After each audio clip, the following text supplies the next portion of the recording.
Yes, sir. I have one last question. I don't know the whole case. From what I was understood, that the warrant was obtained through a trash bowl and just informant information alone. Is there going to be any changes to where you need more information than just from what a confidential informant in the trash bowl is to go into somebody's house? As I said in my statement, we were reviewing the practice of paid informants.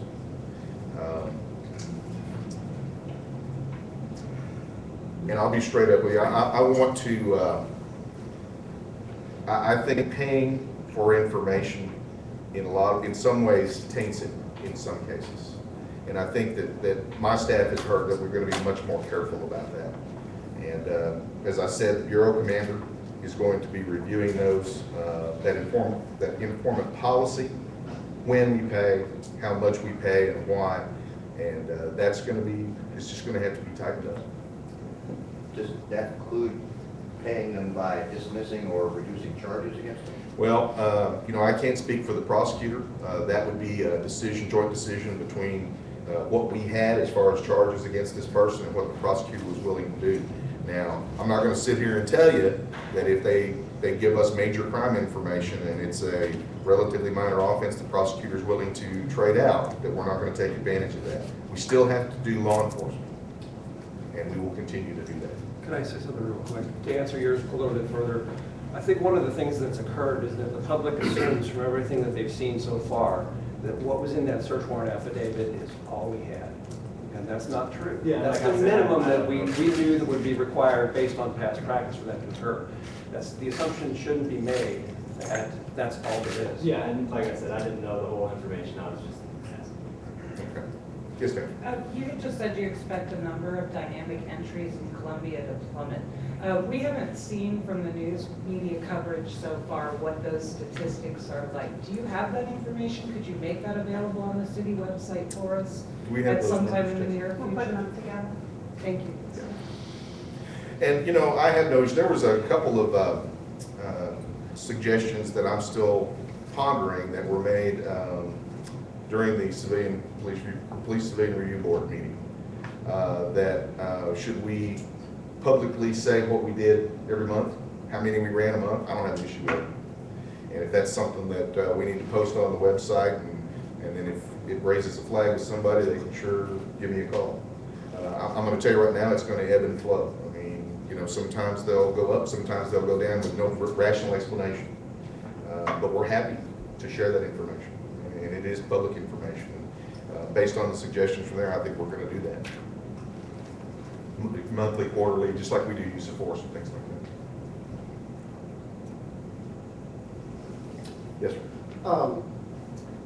Assistant Chief Dresner was nice enough to answer some reader concerns on our message board at ColumbiaMissourian.com last week. It raised a couple of questions for me real quick. You had implied That's not supposed to happen. Oh, sorry, but I read them. You know, I know. I have to moderate them. One of the things you had suggested was that the second dog was not a corgi. Did you ever determine what the breed of the second dog was? I'm not an animal expert. All I can tell you is that we have photographs. I think those have been sunshined.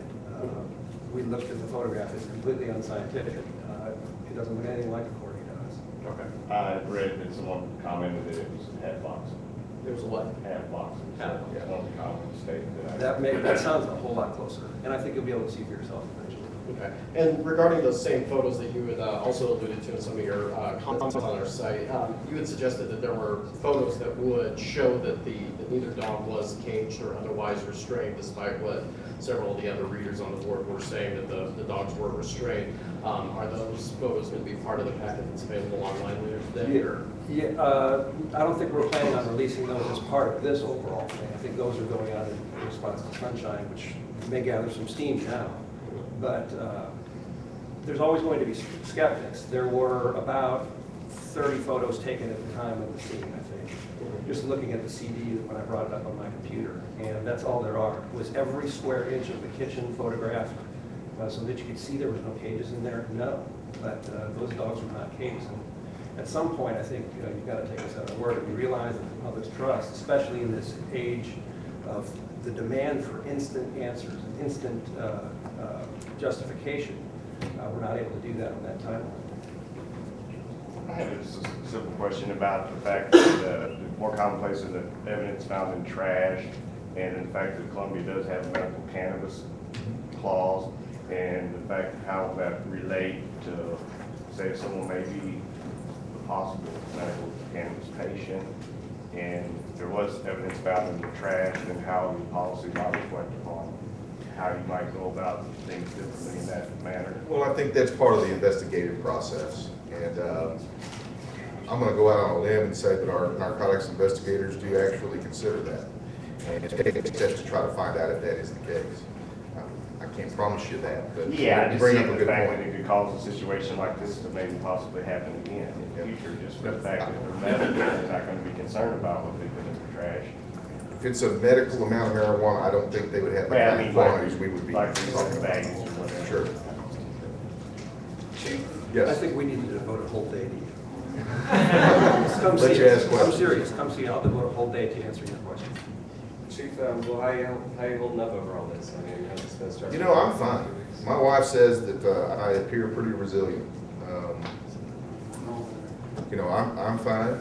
I feel for the men and women that still have to go out there, you know, and wear this uniform every day, and know that there are people out there that don't like them, and people that you know, some of the things that were said to my officers obviously hurt them, and if it hurts them, then it hurts me. You know, it's kind of like your kids. But we're going to be fine. We're going to be fine. We're going to make the changes. We're listening to the community, and we're listening to what is of concern to the community, and we're going to do our level best to still enforce the law in this city within those parameters. And I'm not going to sit here and lie to you. Sometimes I'm going to have to tell you, no, I didn't do that. But I think we've done a lot to move toward what Columbia wants us doing as it relates to these warrants, the dynamically served warrants. And so I think we've reached the point where I've done all I can and not compromise the safety of the officers or the citizens involved. And so there's a point where I can't go any further. But I'll go as far as I can. And I think we've done that. Any other questions? I apologize for getting a little emotional there a minute ago, but it's worn on all of us. It's worn on all of us. Are officers Yes. allowed to comment on the various message boards, or are they told not to, or is it command staff only, or? Actually, I told Tom not to. I said, you know, just don't get involved in the fray. Some people like it, I suppose. But I believe that's- Seems more forthcoming. That's a free speech thing. You know, I'm not going to tell officers. But there's no not- policy that says, please don't comment on the message boards under even. You know, this is new. We've never really had to ask that question. I would, if an officer asked me, kind of what Tom said, I said, identify yourself as Tom Groden. So either that, or it be completely anonymous where nobody knows who you are, and don't identify yourself as an anonymous Columbia police officer. That's the only lines I would draw. Yeah, I don't think the comment board's been up for very long, has it, on the Tribune? I don't The know. last year? I'm surprised it hasn't crashed over this. I mean, I don't think it's even been up a year or so. But I think Tom says they're wonderful. I won't read them. I just can't bring myself to. But No, I don't know that I use the term wonderful. but he does, and I think that's an officer's right to free speech, and they have that right just like any other citizen. So I would not feel right in saying no to them in that regard, except they keep the department out of it. Don't represent themselves as a police officer. Any other questions? Okay, Jesse's got packets for you guys from the media there. And again, it's on the website. Everything that we release today will be on the web here within the next hour or so, I guess. Right, Jesse? I'm sorry. Next hour? Yes.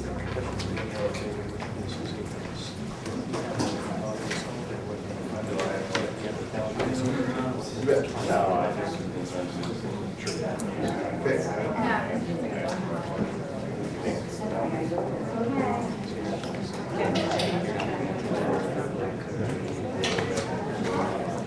Everything good? Sure.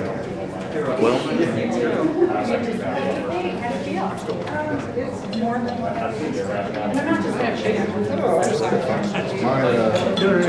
here. You'll most likely get her. tell her we talked to her. Okay.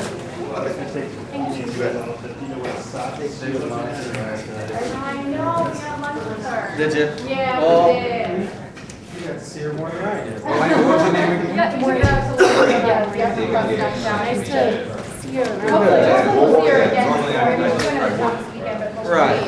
you know, post that, we'll be able to. Well, I'm glad you got to eat lunch with her more than I did. Huh? I know, I'm gonna miss her. She said they bought her Panera Bread. I mean, even though I was doing watching. They got her Panera Bread, She said it was a really good last day. She said that. what do you call, bagels.